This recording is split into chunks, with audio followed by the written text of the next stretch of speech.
తో రండి, లేకుంటే కనుక బీఎస్సీలో డిసైడ్ చేసుకోండి. Please please please.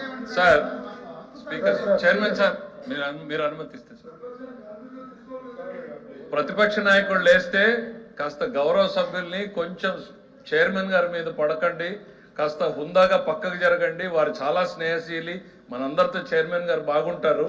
అట్లని మనం ఆ చైర్ లో కూర్చున్నప్పుడు వారి మీద పడేటువంటి అడ్వాంటేజ్ తీసుకోకూడదు అనేటువంటిది ఇది మన సంస్కృతి, మనం నేర్చుకున్నటువంటి సంస్కృతి.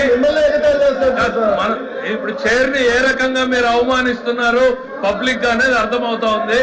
మనం నేర్చుకున్న సంస్కృతి ఇది అధ్యక్ష. నంబర్ 1, వారు రిప్లై అవుతుంటే కూర్చుంటారు.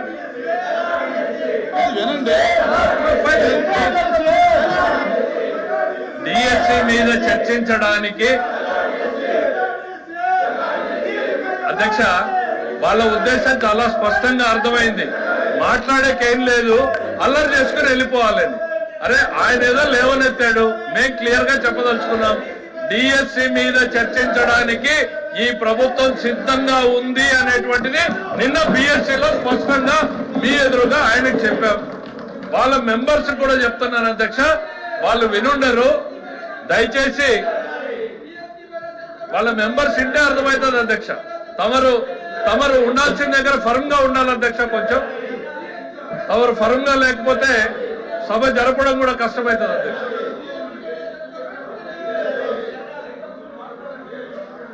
వినండి సార్, గౌరవ ఎల్ఓపి గారు అడిగిన దానికి ప్రభుత్వం నుంచి మా స్పందన ఇచ్చినప్పుడు వినే ఓపిక ఉండాలి. వాళ్ళ అజెండా ఏమైనా ఉండొచ్చు, అజెండా అల్లరి చేసి బయటకు వెళ్ళిపోవడం అనే అజెండా అయి ఉండొచ్చు, చర్చ పెట్టాలనేటువంటి అజెండా అయి ఉండొచ్చు. గవర్నమెంట్ వారి సైడ్ నుంచి నిన్న తమరి సమక్షంలో చాలా డీటెయిల్డ్ గా మా వాయిస్ ని వినిపించాం. డిఎస్సి మీద చర్చించడానికి ఈ ప్రభుత్వం సిద్ధంగా ఉంది.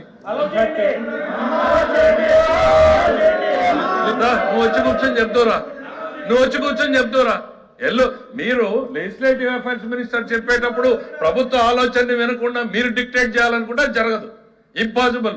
ప్రజలు ఎవరు ప్రభుత్వాన్ని నడపాలి అనేటువంటి నిర్ణయాన్ని ప్రజలు డిసైడ్ చేశారు. ప్రభుత్వాన్ని ఎట్లా నడపాలి, ఏ సబ్జెక్టులు తీసుకురావాలనేది ప్రభుత్వం ఛాయిస్. దయచేసి మీరు అనుకున్నట్టు సభ జరగదు అన్న విషయాన్ని మీరు గుర్తుపెట్టుకోవాలి. ఇక్కడ we are here to discuss about the DSC.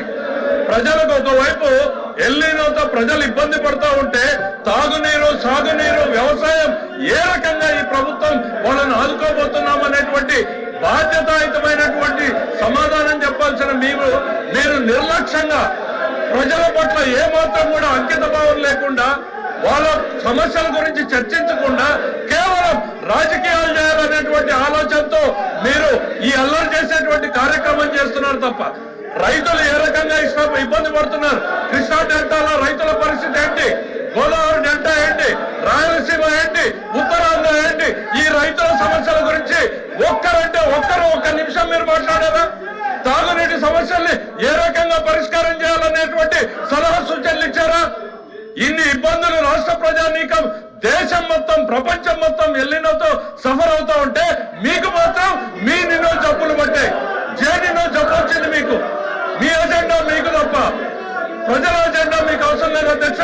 This government is concern అధ్యక్ష. ప్రజల అజెండానే మా అజెండా. ప్రజలకు అవసరమైనటువంటి ఎల్లినో మీద చర్చ పెట్టండి, ఆ తర్వాత మీరు డిఎస్సీని టేకప్ చేయండి అనేటువంటిది మీకు చెప్పాం. దానికి మీరు స్టిల్ స్టికింగ్ ఆన్ అధ్యక్ష. లెజిస్లేటివ్ అఫైర్స్ మినిస్టర్ గారు రాష్ట్రం మీద, రాష్ట్ర ప్రజల మీద ఎంత అభిమానాన్ని చూపెడుతున్నారో మేము చూసాం. మరి ఈ అభిమానం అసెంబ్లీలో ఏమైంది అధ్యక్ష? ముందు డిఎస్సీ చర్చించిన తర్వాత ఏదైనా చర్చించారు కదా, మరి అక్కడ ఏమైంది అంటే అక్కడ లేదా ఇక్కడ వచ్చిందా?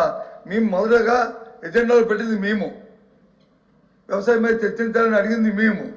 డిఎస్సీ మీద చర్చించిన వెంటనే వ్యవసాయం మీద చర్చించండి, ప్రజలు ఇబ్బంది పడుతున్నారు, వర్షపాతం లేక, ఎరువులు దొరక్క, గిట్టుబాటు ధరలు లేక ఇబ్బంది పడుతున్నారు, అల్లాడుతున్నారు. ఎప్పుడు ఇలాంటి పరిస్థితులు ఈ రాష్ట్రంలో లేవు అని చెప్పింది మేము. ఇటువంటి పరిస్థితుల్లో ప్రజలను ఆదుకోవాలని చెప్పాము. మరి అసెంబ్లీలో మరి ఎందుకు పెట్టారు అధ్యక్ష?